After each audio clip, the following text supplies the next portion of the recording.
তুমি আমার স্বামী, তোমাকে ক্ষমা করবো না তো কাকে ক্ষমা করবো?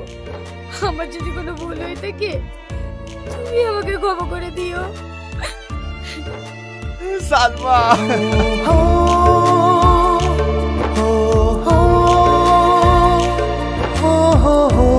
মডার্ন কেন দুঃখী না, এই নাটকের মূল বক্তব্য আজকে আমরা বিশ্লেষণ করব। তাই ভিডিওটি সবাই সম্পূর্ণ ভিডিওটি দেখবেন, তাহলে বুঝতে পারবেন। এটি একটি দরিদ্র পরিবারের মেয়ের গল্প। এ আধুনিক সমাজে বাঁচার জন্য লড়াই করছে। মানুষের চোখে আধুনিকতা মানে সাজগোজ আর বাহ্যিক চিক্ষ, কিন্তু দারিদ্র্যের বোঝা নিয়ে চলা এই মেয়েটির কাছে আধুনিকতার ছোঁয়া নেই। সে শুধু সংগ্রাম আর বেদনা।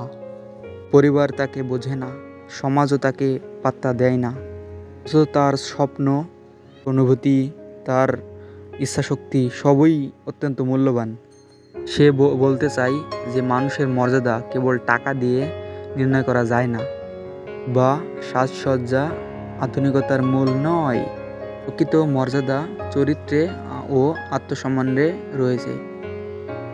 মডার্ন কেন দুঃখী না, এই নাটকটি আমাদের চোখে আঙ্গুল দিয়ে দেখায় যে আমরা প্রায় বিভিন্ন ধরনের বাহ্যিক চাকচিক্যময় জীবনকে দেখি এবং সেগুলোকে সত্যি ভাবি এবং আমরা সেগুলোকে মানি এবং সমাজের সকলেই এটি মানি, কিন্তু এটি সঠিক নয়।